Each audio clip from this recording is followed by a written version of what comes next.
से आरएस की अगर मैं बात करूं तो 2010 से लेकर 2018 तक यहाँ पे 10, 12, 13, 16 और 18 इन 5 आरएस के अंदर चारों में मैं मेंस फेल हुआ और 5वां एक मैंने इंटरव्यू देके मैं फेल हुआ, मतलब 500 आरएस में मैं असफल हुआ।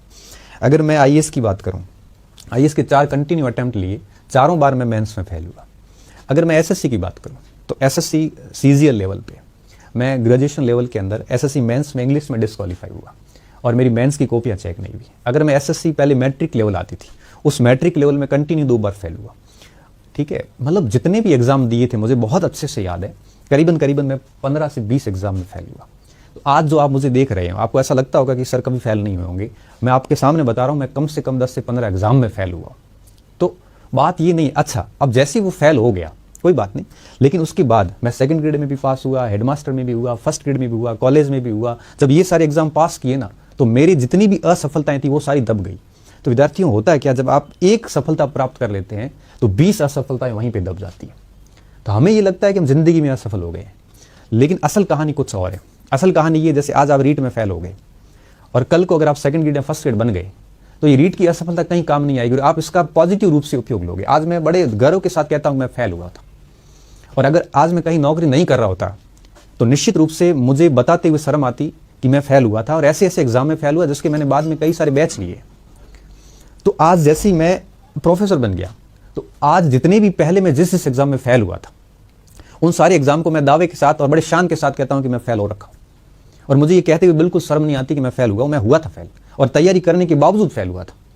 लेकिन फेल होने के बाद मैंने अपने आप को इस तरह से निराशावादी, बस जरूर 4-5 दिन तक गम रहा था, लेकिन उस गम को बहुत जल्दी छटका, क्योंकि मुझे पता है कि जब व्यक्ति फेल होता है ना, तो अंदर से एक दर्द होता है व्यक्ति के, और उस दर्द को आप 2 टाइप से उपयोग ले सकते हो। या तो उस दर्द की एनर्जी बना सकते हो, उस दर्द का आप वो एक प्रकार से ऊर्जा बना के और नेक्स्ट अटैक के लिए बिल्कुल रेडी हो जाते हो और दुगुनी ताकत के साथ लग जाते हो। और दूसरा ये हो सकता है कि उस दर्द में आप इतने देवदास बन जाते हो कि फिर आप वो जिंदगी में कुछ नहीं कर पाते, उसी दर्द में बैठे रहते हो, सफलता असफलता पे असफलता पड़ती रहती है, आप सफल नहीं हो पाते हो। तो कहने का मतलब ये होता है कि जब भी असफल होते हैं तो हमें वो असफलता के बाद उभरने का हौसला होना चाहिए, अदरवाइज हम इस पूरी कंपटीशन की दुनिया में कहीं भी स्टैंड नहीं करते, कहीं भी काम के नहीं है। देखो, होता दरअसल क्या विद्यार्थियों कि हम लोग जब भी परीक्षाओं की तैयारी करने आते हैं तो हम लोग जो है वो सफलता के माइंडसेट से बिल्कुल तैयार होते हैं कि भाई मेरी नौकरी लगेगी, इतने नंबर आएंगे, वहां नौकरी करूंगा, ऐसे करूंगा, वैसे करूंगा, सारा कुछ सेट करके बैठे होते हैं। लेकिन हम कभी भी असफलता के लिए तैयार नहीं होते विद्यार्थी, कभी भी तैयार नहीं होते। आप में से किसी भी विद्यार्थी ने अपने आप को असफलता के लिए तैयार नहीं किया होगा। किसी ने ये नहीं सोचा होगा कि अगर मैं फेल हो गया तो मेरी स्थिति क्या होगी। तो हम लोग कभी भी असफलता के लिए रेडी नहीं होते, और जब अचानक से असफलता आती है तब हम उससे उबर नहीं पाते और हमारी स्थिति इतनी खराब हो जाती है कि रोना धोना करना। कोई कहता है कि जिंदगी में सब कुछ खत्म हो गया, कोई कहता है मैं टूट गया हूं, कोई कहता है कि बस सब कुछ बर्बाद हो गया है। देखो, ऐसा कुछ भी नहीं है। अगर आप सोच रहे हो कि मैंने विपरीत परिस्थितियों में तैयारी की है, तो विद्यार्थियों, इस पूरे राजस्थान के अंदर जो 25 लाख बच्चे बैठे हैं उसमें से मैं दावे के साथ कह सकता हूं करीबन 20 लाख बच्चे ऐसे होंगे जिन्होंने विपरीत परिस्थितियों में तैयारी की है। कोई अगर कहता है कि मैंने बीमारी में तैयारी की है, तो मैं बता दूं यहां पर कई लाखों बच्चे होंगे जिन्होंने बीमारी में तैयारी की है। कई ऐसे बच्चे जो अनाथ बच्चे, जिनके माता पिता भी नहीं है, विकलांग बच्चे, उन्होंने भी तैयारी की है।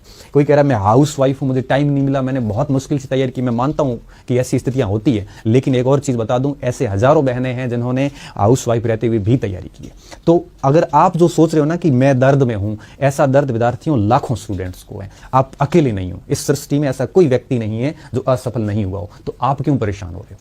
आप उनमें से एक हो जो सब असफल होते हैं। मैं भी हुआ था, आप भी हुए हो, तो उसमें कोई विशेष बात कुछ भी नहीं है। असफलता हर किसी को मिलती है। अगर आपको लगता है कि आप विशेष परिस्थितियों से उभरे हुए हो, तो हर व्यक्ति किसी न किसी विशेष परिस्थिति से आया हुआ है। तो इस प्रकार से रोने धोने से कुछ नहीं होगा। अगर आपको कंपटीशन में स्टैंड करना है, अगर आपको रिजल्ट देना है, अगर आपको एक ताकत के साथ में आगे बढ़ना है, अगर आपको दुनिया को जवाब देना है, तो फिर आपको है वो एक प्रकार से पूरी ताकत के साथ वापस लगना पड़ेगा, वापस अटैक करना पड़ेगा। अन्यथा फिर फेल होते जाओगे। मैं हर बार कहता हूं कि कंपटीशन हमेशा निर्दयी होता है। निर्दयी का मतलब होता है कंपटीशन के अंदर दया का कोई भाव नहीं होता। यहां पे वो व्यक्ति कट जाएगा जो मतलब आपके मन से हार के बैठ जाएगा, और यहां पे वो व्यक्ति हमेशा आगे बढ़ता जाएगा जो फेल होकर भी उठ के वापस गति करना जिसको आता है। जो एक बार फेल होकर भी आगे बढ़ सकता है, वो व्यक्ति ही कंपटीशन में अच्छी तरीके से टिकता है। बाकी मैंने ऐसे ऐसे उदाहरण में बता सकता हूं कि राजस्थान के अंदर पीटीईटी के एग्जाम में फेल होकर बंदों ने यूपीएससी के क्लियर कर लिया। राजस्थान के अंदर रीट में फेल होकर मैंने कॉलेज लेक्चर बनते देखे हमारे साथ में। पिछली भर्ती के अंदर रीट के अंदर फेल होके मैंने फर्स्ट ग्रेड बनते कई सारे स्टूडेंट देखे हैं। तो जो व्यक्ति जिस लेवल की मेहनत करता है, जो व्यक्ति जिस स्तर के लायक होता है, वो व्यक्ति एक न एक दिन वहां पहुंचता ही पहुंचता है, बशर्ते वो अपनी तैयारी को निरंतर जारी रखें। अगर बीच में तैयारी छोड़ दी तो भैया कोई कुछ नहीं होने वाला है, किसी को कोई फर्क नहीं पड़ता। इस कंपटीशन की दुनिया में भैया सब रेस में दौड़ रहे हैं और पार वही होगा जो फर्स्ट से लास्ट तक टिका रहेगा। बीच बीच में समस्याएं भी आएगी, बाधाएं भी आएगी, ऐसी विपरीत हालात भी आएंगे, असफल भी होंगे, लेकिन you have to be strong. इसके अलावा हमारे पास में कोई ऑप्शन नहीं है।